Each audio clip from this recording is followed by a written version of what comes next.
웅하이? 네, 안녕하세요. 돈이 되는 정보, 도움이 되는 정보, 트렌드 라디오 용보입니다. 전 정책과 금융상품 컨텐츠를 다루고 있는 유튜버고요. 이 부분에 있어서 정책 전문가, 금융상품 전문가라고 보시면 됩니다. 전문가는 아닙니다. 제가 이런 컨텐츠를 하다 보니까 국세청에서 이번에 자료를 보내주셔가지고 오늘은 근로자녀장려금에 대해서 다루게 되었고요. 이번 정기 근로자녀장려금에 대해서는 변동사항도 있기 때문에 그 사항도 한번 짚어드리고자 영상을 찍게 되었습니다. 일단은 근로자녀장려금을 받으시는 분들의 경우에는 안내문을 발송받으셨을 겁니다. 이렇게 서면 안내문으로 보내셨을 거고요. 4월 말에서 5월 초에 도착하실 거라고 합니다. 그래서 안내문을 보시면 조금 더 자세하게 신청하는 방법이 나와 있고요.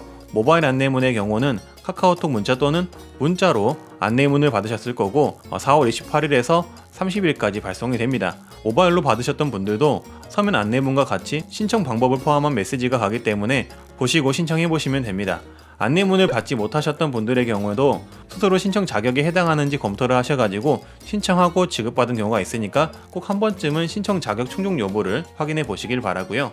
안내문 받는다고 모두 다 받는 거 아니니까 그것도 꼭 참고해 주시길 바라겠습니다. 그래서 근로자녀장려금이 뭐냐면은 근로장려금은 소득과 재산이 일정 금액 미만인 가구를 대상으로 일하는 만큼 장려금을 지급하여 근로를 장려하고 소득 지원을 하는 복지제도고요. 자녀장려금은 자녀 양육을 지원하기 위해 18세 미만 자녀가 있는 경우에 지급을 하고 있다고 합니다. 근로자녀장려금은 반기 신청과 정기 신청이 있는데 반기 신청의 경우는 3월과 9월에 신청하시면 된다고 하고요. 그리고 5월에 신청하시면 정기 신청이라고 합니다. 그래서 이번에는 568만 가구 중 365만 가구가 근로자녀장려금을 받을 수 있도록 안내를 하고 있는 상황이고요. 작년 9월이나 3월에 반기 신청을 하신 분들 같은 경우에는 신청 대상이 아니라는 점을 참고해 주시면 감사하겠습니다. 지급 금액의 경우에는 가구별로 최대 300만원, 자녀는 1인당 최대 70만원을 지원하고 있고요. 원래 작년의 경우 9월에 지급됐지만 이번에는 바이러스 사태로 인해 8월에 지급을 할 예정이라고 합니다. 이 부분은 영상 뒷부분에서 자세히 한번 다뤄보도록 하겠습니다. 신청 방법 같은 경우에는 세무서 방문 없이 비대면으로 신청이 가능하다고 하고요. 노년층의 경우 장려금 전용 콜센터로 전화 신청이 가능하게 만들어놨다고 합니다. 지금 올려드리는 콜센터 전화번호를 참고해 주시면 될 것 같습니다. 그리고 전자 신청의 경우에는 ARS 1544-9944번 손택스, 홈택스를 이용하시면 된다고 합니다. 모바일하고 홈페이지를 이용해 주시면 되는 거예요.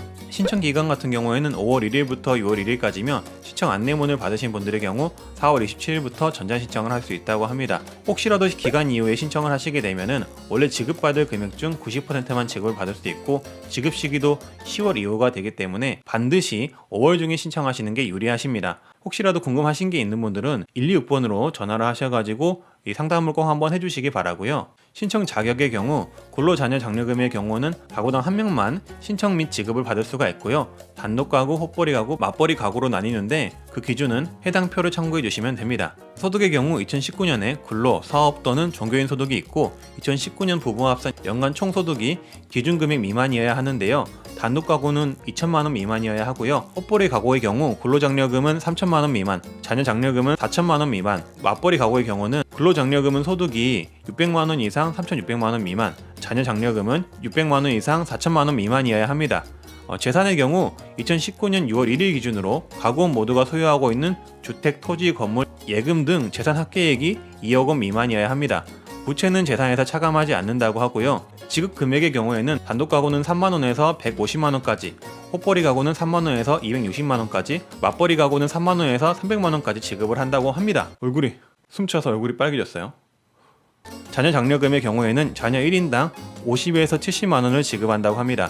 지급 일정은 말씀드렸듯 올해의 경우 이번 5월에 신청을 하면은 8월에 지급을 한다고 하고요. 2019년에 하반기분 소득에 대해서 반기 신청을 하신 분들, 그러니까 올해 3월에 신청하신 분들은 6월에 지급을 한다고 합니다. 해당 그림을 참고해 주시면 될 것 같고요. 주의사항을 몇 가지 말씀드리자면은 신청 시 본인 명의와 휴대폰 번호 그리고 계좌번호를 반드시 입력하셔야 됩니다. 그리고 본인이나 배우자가 종합소득세 확정신고 의무가 있는 경우에는 꼭 종합소득세 확정신고를 해주셔야 한다고 합니다. 그리고 본인 및 가구원의 금융재산에 따라서 실제 지급되는 금액은 달라질 수 있다고 하고요. 장려금 관련해서 보이스피싱 사기가 있을 수도 있으니까 이 부분을 조심하셔서 모든 상담은 말씀드린 콜센터나 세무서에서 진행해 주시면 될 것 같습니다. 국세청과 세무서 그리고 전용 콜센터는 절대로 입금을 요구하거나 계좌번호, 카드번호, 인터넷 정보를 요구하지 않으니까 꼭 조심하시길 바라겠습니다. 네, 이렇게 근로자녀장려금에 대해서 한번 알아봤고요. 혹시라도 아직 모르셨다면 본인이 해당자가 맞는지 확인하셔서 꼭 받으실 수 있기를 바라고요. 주변에 어르신이나 아니면은 주변 지인이 이 근로장려금이나 자녀장려금을 받을 수 있다고 판단이 드시면은 꼭 공유를 해주셔가지고 그분이 받아가실 수 있게 해주시면 감사하겠습니다. 이상 돈이 되고 도움이 되는 정보 트렌드 라디오 용빠였고요. 앞으로도 이런 다양한 정보로 찾아뵐 테니까 구독과 좋아요, 알림 설정 부탁드리겠습니다. 다들 좋은 하루 되시고요. 다들 웅빠이!